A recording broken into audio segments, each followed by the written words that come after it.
What's happened? Just one thing. She has reached her teens. Does she really know everything?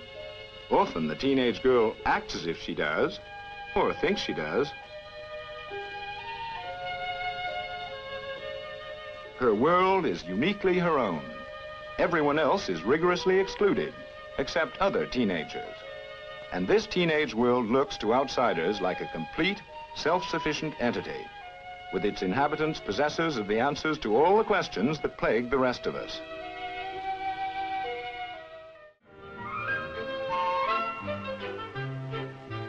Teenagers are people, and even though the future looms especially large in their young lives, they're primarily interested, like everybody else, in the present.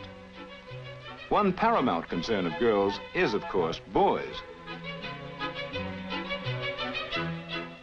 No matter where they may stand in their academic subjects, you can bet that the great majority of them are diligent students of the art of making themselves attractive. Here, their curiosity is boundless.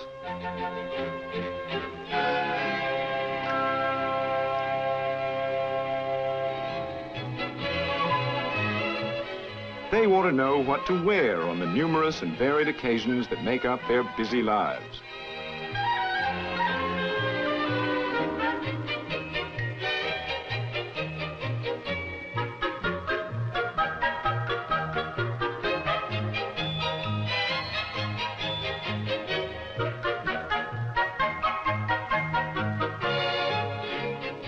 They want to know all about looking their prettiest.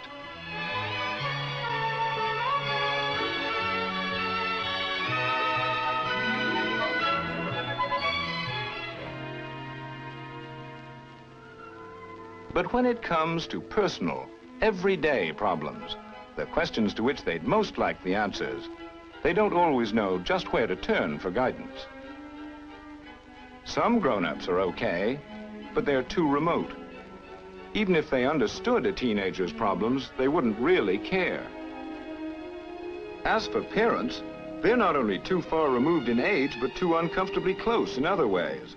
They'd get it all wrong and care too much. So the teenage girl often takes her problems to a girlfriend.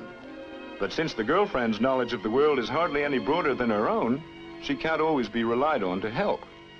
What the teenage girl needs is a wise, steadfast friend who knows the world, especially the world of teenagers. A friend who understands them and respects their privacy. A friend they can trust. This particular need of teenage girls is met effectively by a publication produced expressly for them. Year after year, this magazine wins their confidence.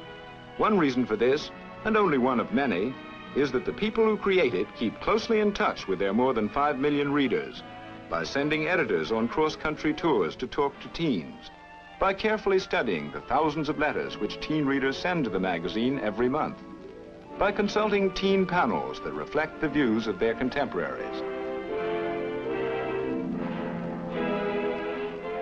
For example, to find out what's on teenagers' minds, the magazine periodically invites high school editors to its New York office for a turn-the-tables press conference. 17's editor-in-chief, Mrs. Enid Haupt, believes in giving teenage curiosity full rein. Mrs. Haupt, I don't find the boys in my high school very interesting. Where can I meet interesting boys?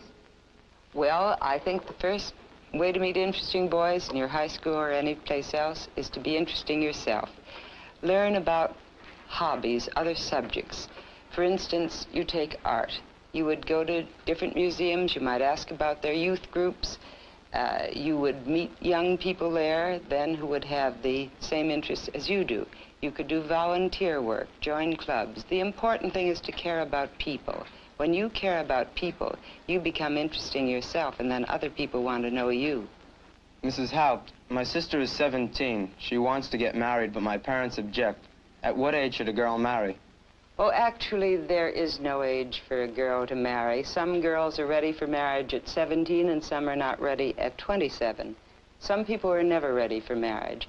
But actually, marriage is the merging of two people. So two people must be ready for marriage, because if a girl is ready for marriage at 17 and she marries a boy who is not ready, it will not be a happy marriage. I believe both young people should be quite aware of the problems of marriage and be mature enough to handle them before they consider marriage. Mrs. Haupt, if a girl is not good-looking, how can she make people like her? Well, any girl can be good-looking. She must learn how to style herself, how to comb her hair as becomingly as possible for her own type. She learns what colors flatter her, what silhouettes flatter her figure. She's groomed well, and she likes other people. And she goes out of the house, and she's very proud and confident because she knows she looks as well as possible. Mrs. Haupt, why are parents so immature? Well, now, really, I don't think all parents are immature. Actually, for the first time, as you grow up and you're in your teen years, you see parents as people. You see their weaknesses as well as their strengths. After all, don't forget Mark Twain. I think his observation of his father will go down in history as the greatest of all times. He said, when I was 14, I was surprised at how little my father knew. And you know, when I was 21, I couldn't get over what he had learned in a brief 7 years. That's all.